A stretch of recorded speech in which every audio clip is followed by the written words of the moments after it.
2024 के लोकसभा इलेक्शन तो हो चुके हैं। सभी वोटर्स ने अपने फेवरेट कैंडिडेट को वोट भी दिए और उनमें से जिन कैंडिडेट ने मेजोरिटी में वोट पाए वो जीत गए। लेकिन उन वोटर्स का क्या जिनको कोई भी कैंडिडेट पसंद नहीं आया था और वह नोटा पर वोट देकर चले आए थे। जी हाँ दोस्तों, पिछले 2 लोकसभा चुनाव की तरह इस बार भी काफी लोगों ने नोटा को वोट दिया। 2024 में मध्य प्रदेश के इंदौर लोकसभा क्षेत्र में तो पिछले सारे रिकॉर्ड टूट गए। इंदौर लोकसभा क्षेत्र में इस बार 2 लाख से भी ज्यादा वोट नोटा पर दिए गए। इससे पहले 2019 के लोकसभा चुनाव में बिहार के गोपालगंज लोकसभा क्षेत्र में 51,660 वोट नोटा को दिए गए थे और 2014 के लोकसभा इलेक्शन में तमिलनाडु के नीलगिरी क्षेत्र से 46,559 वोट अकेले नोटा को मिले थे, जो अपने इलेक्शन के टाइम सबसे ज्यादा नोटा वोट पाने वाले क्षेत्र थे। हेलो दोस्तों, आज हम नोटा पर एक डिटेल्ड डिस्कशन करेंगे जिसमें हम जानने का प्रयास करेंगे कि नोटा ऑप्शन कब और क्यों लाया गया था, क्या नोटा को इम्प्लीमेंट करने से कोई फर्क पड़ा है और क्या होगा अगर नोटा को मेजोरिटी वोट मिल जाए तो क्या ऐसी कंडीशन में फिर से री इलेक्शन करवाई जाएंगी। जानेंगे ऐसे कई प्रश्नों के उत्तर आज के वीडियो में, तो चलिए शुरू करते हैं। सबसे पहले आइए जानते हैं कि नोटा बेसिकली होता क्या है। तो नोटा का फुल फॉर्म होता है none of the above. Simple language में कहें तो नोटा किसी भी वोटर को अपना नेगेटिव ओपिनियन देने का अधिकार देता है। इसका मतलब है कि इलेक्शन में खड़ा कोई भी कैंडिडेट आपको पसंद नहीं है तो उन सबको आप रिजेक्ट कर सकते हैं एक नोटा का बटन दबाकर। इंडिया में नोटा को कानूनी मान्यता 27 सितंबर 2013 को मिली और 2013 में ही राजस्थान, मध्य प्रदेश, मिजोरम, दिल्ली और छत्तीसगढ़ के विधानसभा चुनाव में इसे इंट्रोड्यूस किया गया था। इसके बाद 2014 में इसे राज्यसभा में इंट्रोड्यूस किया गया। इसी के साथ भारत नेगेटिव वोटिंग को मान्यता देने वाला 14th कंट्री बना। अब यहाँ एक सवाल उठता है कि 2013 से पहले कोई वोटर अगर किसी एग्जिस्टिंग कैंडिडेट को वोट नहीं देना चाहता था तो वो क्या करता था।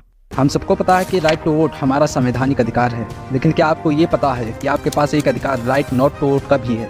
जी हाँ, तो जिन लोगों को नहीं पता कि राइट नॉट टू वोट क्या है तो उन लोगों को पहले रिप्रेजेंटेशन ऑफ पीपल एक्ट को समझना होगा, क्योंकि उसी में राइट नॉट टू वोट का अधिकार दिया गया है। तो दोस्तों, रिप्रेजेंटेशन ऑफ पीपल एक्ट एक ऐसा लॉ है जिसमें इलेक्शन रिलेटेड मैटर्स दिए गए होते हैं। इलेक्शन कैसे कंडक्ट कराए जाएंगे, कौन कौन इलेक्शन लड़ सकता है और किसे इलेक्शन से डिस्क्वालीफाई किया जा सकता है, वगैरह वगैरह। तो 2013 से पहले अगर कोई वोटर चाहे तो एग्जिस्टिंग कैंडिडेट को रिजेक्ट कर सकता था, लेकिन उसके लिए वोटर को वोटिंग बूथ जाना होता था और वहाँ जाके फॉर्म 49O को साइन करना होता था। लेकिन इस पूरे प्रक्रिया में सिक्रेसी मेंटेन करना अपने आप में एक बड़ा टास्क होता था। इसके कारण सुप्रीम कोर्ट में एक केस फाइल किया गया, triple union of civil liberties versus union of India. इस केस में कहा गया कि जो रिप्रेजेंटेशन ऑफ पीपल एक्ट है वो freedom of speech and expression का वायलेशन करता है, क्योंकि रिप्रेजेंटेशन ऑफ पीपल एक्ट एक वोटर को राइट नॉट टू वोट तो देता है, लेकिन इस राइट को व्यवहार में लाते समय प्रॉपर सिक्रेसी मेंटेन नहीं रखने देता। तो इन सारी बातों को ध्यान में रखकर इस केस में सुप्रीम कोर्ट ने ऑर्डर दिया कि हर वोटिंग मशीन यानी कि ईवीएम में नोटा का बटन लगाया जाएगा, ताकि वोटर चाहे तो किसी भी कैंडिडेट को प्रॉपर सिक्रेसी के साथ रिजेक्ट कर सके। सबसे पहले नेगेटिव वोटिंग को फ्रांस में अपनाया गया था। साल 2008 में बांग्लादेश ने नेगेटिव वोटिंग को मान्यता दी और ऐसा करने वाला बांग्लादेश पहला एशियन कंट्री बना। दोस्तों, नोटा को अलग अलग कंट्रीज में अलग अलग नामों से भी जाना जाता है, जैसे कि यूक्रेन में इसे अगेंस्ट ऑल के नाम से जाना जाता है, ग्रीस, स्पेन और कोलंबिया में इसे व्हाइट वोट के नाम से जाना जाता है, इंडिया में इसे नोटा के नाम से जाना जाता है, अर्जेंटीना में इसे ब्लैंक वोट के नाम से जाना जाता है। आइए अब जानते हैं कि नोटा को इंडिया में लाने का उद्देश्य क्या था और क्या वह अपने उद्देश्य को पूरा कर पाई है या नहीं। एक तो हमारे देश में किसी को भी चुनाव लड़ने की परमिशन मिल जाती है, चाहे उसकी क्वालिफिकेशन कुछ भी हो या फिर उसके खिलाफ क्रिमिनल केसेस से क्यों न दर्ज हो। और यहाँ एक बात और कि हमारे देश में अगर कोई आदमी जेल में है या पुलिस कस्टडी में है तो उसे वोट देने का अधिकार नहीं है, लेकिन वहीं अगर कोई आदमी जेल में रहकर सजा काट रहा है तो उसे चुनाव लड़ने का अधिकार है। क्या आपको ये सिस्टम सही लगता है? कमेंट बॉक्स में बताएं। ADR यानी कि एसोसिएशन फॉर डेमोक्रेटिक रिफॉर्म की एक रिपोर्ट के अनुसार 2009 में 30% निर्वाचित सांसदों के विरुद्ध आपराधिक मामले थे और 14% सांसदों के विरुद्ध तो गंभीर आपराधिक मामले थे।